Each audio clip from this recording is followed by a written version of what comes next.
Hi guys, কি খবৰ আপোনালোকৰ? মই আজি আহিছোঁ লখৰালে। গুৱাহাটীৰ লখৰাত ধুনীয়া ৰাস হৈ আছে, ৰাস মেলা হৈ আছে। মই ভাবিলোঁ সকলোৱেতো বহুত দূৰ দূৰ জেগাবিলাকত গৈ কিনে ৰাস চাই আছে। মই ভাবিলোঁ গুৱাহাটীতে ৰাস হৈ আছে যিহেতুকে ময়ো অকণমান ৰাস চাই আহোঁগৈ। শ্ৰী শ্ৰী শ্ৰীকৃষ্ণৰ ৰাস মহোৎসৱ চাবলৈ বুলি আজি মই লখৰালে আহিলোঁ। এয়া চাওক, গুৱাহাটীৰ লখৰাত ইমান মানুহ ভৰি পৰিছে ৰাস চাবলৈ আহি। এয়া দেখিছে, বহুত মানুহ আহিছে। এয়া শ্ৰীকৃষ্ণৰ ৰাস উৎসৱ হৈ আছে ইয়াতে। মহিলাসকলে নাম ধৰি আছে ইয়াতে। আৰু ইয়াতে মূৰ্তিবিলাক খুব সুন্দৰকৈ উপস্থাপন কৰা হৈছে। মূৰ্তিবিলাক খুবেই ধুনীয়া। শ্ৰীকৃষ্ণৰ লীলা এইবিলাক ইয়াত দেখুওৱা হৈছে। ধুনীয়াকৈ সুন্দৰ ৰূপত উপস্থাপন কৰিছে। মূৰ্তিবিলাকো ধুনীয়াকৈ সজাই পৰাই ৰখা হৈছে। ধুনীয়া পোহৰৰ ব্যৱস্থা কৰা হৈছে। লাইটিংবিলাক ইয়াতে ধুনীয়াকৈ ইয়াতে মূৰ্তিবিলাকৰ লগত সংযোগ কৰা হৈছে।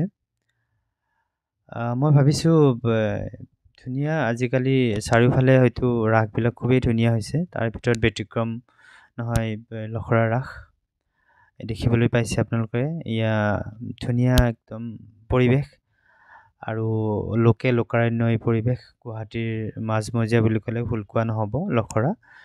ইয়াতে ইমান ধুনীয়া লাগিছে, মানে ৰাসৰ পৰিৱেশ, ৰাসৰ উৎসৱ। সকলোৱে আহিছে চাবলৈ। ময়ো বোলো এপাক গৈ চাই আহোঁ। এই ৰাসৰ যিহেতুকে সময় বা এই পৰিৱেশটো শৰতৰ সন্ধিয়া ৰাস উপভোগ কৰিবলৈ খুবেই মন গৈ আছিলে, সেইবাবে মই আহিলোঁ ইয়াতে। শ্ৰীকৃষ্ণই গছৰ ওপৰত উঠি বাঁহী বজাই থকা দৃশ্য ইয়াত দেখুওৱা হৈছে। শ্ৰীৰামক দেখুওৱা হৈছে ইয়াতে সুন্দৰ ধুনীয়াকৈ। মৎস্য অৱতাৰ, কুৰ্ম অৱতাৰ, বৰাহ অৱতাৰ, লগতে হলিৰাম, বৰাহ অৱতাৰ, নৰসিংহ বধ, এই সুন্দৰকৈ মূৰ্তিবিলাক সজাই পৰাই ৰখা হৈছে। ধুনীয়া, একদম ধুনীয়া পৰিৱেশত আৰু ধুনীয়াকৈ উপস্থাপন কৰা হৈছে ইয়াৰে মূৰ্তিসমূহ। এয়া দেখিবলৈ পাইছে শ্ৰীকৃষ্ণই গোপিনীবিলাকৰ লগত যিহেতুকে নৃত্য গীত কৰি থকা সেই দৃশ্যটো ধুনীয়াকৈ ইয়াতে উপস্থাপন কৰিছে। এই গোপিনীবিলাকে শ্ৰীকৃষ্ণৰ চাৰিওপিনে ধুনীয়াকৈ নৃত্য গীত পৰিৱেশন কৰি আছে। এই দৃশ্যটো ধুনীয়াকৈ উপস্থাপন কৰিছে। যিহেতুকে শৰতৰ সন্ধিয়া, গোপিনীবিলাকে ধুনীয়াকৈ নৃত্য গীত কৰিছে। লগতে ইয়াতে য'ত মানে মূৰ্তিবিলাক ৰখা হৈছে ধুনীয়াকৈ সজাই পৰাই ৰাখিছে। আজিকালি এইটো মই বহুত জেগাতে দেখিছোঁ।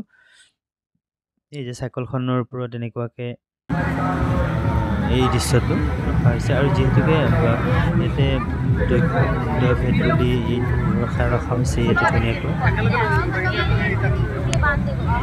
আচলতে প্ৰতিটো মূৰ্তিবিলাকত যিহেতুকে কাৰেণ্টৰ সংযোগ কৰা হৈছে, সেইকাৰণে দেখিবলৈ বা চাবলৈ খুবেই মনোমোহা হৈছে। ধুনীয়াকৈ উপস্থাপন কৰিছে, আপোনালোকে দেখিবলৈ পাইছে।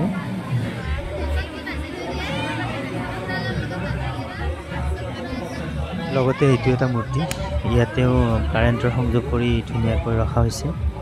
এতিয়া গছজোপা এবাৰ আগফালে হাউলি আহে, এবাৰ পিছপিনে আকৌ থিয় হৈ যায়। ঠিক তেনেকুৱা এটা ৰূপত আচলতে এইবিলাক শ্ৰীকৃষ্ণৰ মাহাত্য হয়, তাকে প্ৰদৰ্শন কৰিবলৈ এইবিলাক ব্যৱহাৰ কৰা হৈছে। যিহেতুকে কাৰেণ্টৰ সংযোগ কৰিলে কিছুমান দৃশ্য চাবলৈ ভাল লাগে, সেইবাবে ইয়াতে কাৰেণ্টৰ সংযোগ কৰা হৈছে বুলি গম পোৱা গৈছে। আৰু বহুত ৰাসত দেখিছোঁ মূৰ্তিবিলাকত মানে কাৰেণ্টৰ সংযোগ নকৰে, কিন্তু মানে যিমান পাৰি সুবিধা য'ত য'ত আছে তাত কাৰেণ্টৰ ব্যৱস্থা কৰা হৈছে। আৰু এই ভক্ত প্ৰহ্লাদক দেখুওৱা হৈছে সুন্দৰ ৰূপত ধুনীয়াকৈ। লগতে সতী বেউলাক দেখুওৱা হৈছে। সতী বেউলাক ধুনীয়াকৈ পানীৰ মাজেৰে এনেকৈ ভেলত উঠুৱাই কিনে লৈ অহা হৈছে। এয়া সেই দৃশ্যটো ধুনীয়াকৈ উপস্থাপন কৰিছে।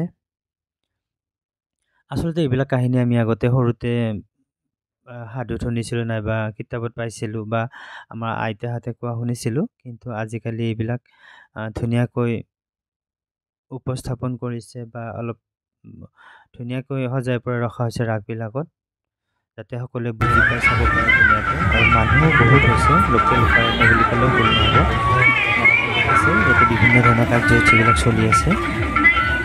দুৰ্যোধনৰ উৰু দেখুওৱা হৈছে ইয়াতে, দুৰ্যোধনৰ দেখুওৱা হৈছে। এই মূৰ্তিটো কাৰেণ্টৰ সংযোগ কৰা হৈছে। মূৰ্তিবিলাক খুবেই ধুনীয়া, চাফা, পৰিষ্কাৰ এনেকৈ এতিয়া ৰখা হৈছে। দুৰ্যোধনৰ উৰু ভংগ।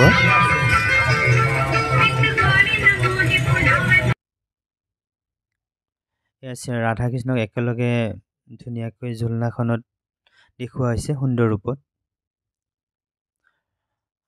আচলতে এতিয়া চাৰিওফালে ৰাসৰে পৰিৱেশ, গতিকে ইয়াতে বিভিন্ন ধৰণৰ অনুষ্ঠানবিলাকো হৈ আছে। প্ৰতিদিনে কাৰ্যসূচীবিলাক বেলেগ বেলেগ, আৰু এইবাৰ সকলো ঠাইতে ৰাসত মানে উখল মাখল পৰিৱেশ আৰু মানুহৰ সমাগম যথেষ্ট হোৱা বুলি গম পোৱা গৈছে। যিহেতুকে গুৱাহাটীৰ আশে পাশে বিভিন্ন ঠাইত ৰাস উদযাপন হৈ আছে। মানুহবিলাকে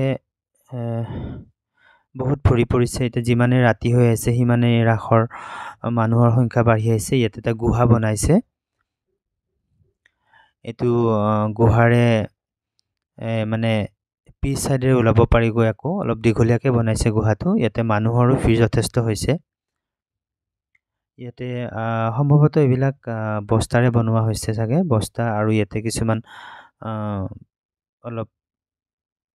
অলপ মানে কি টেকনিকেলি মানে এইটো বনাইছে যাতে মানে মানুহৰ আকৰ্ষণৰ কেন্দ্ৰবিন্দু হৈ যাব পাৰে।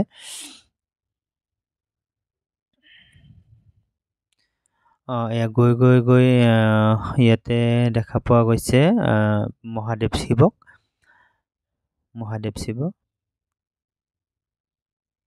ধুনীয়া একদম, মানে লাইটিঙেৰে মানে এনেকুৱাকৈ সজাইছে, বা এইবিলাক ধুনীয়াকৈ যোনে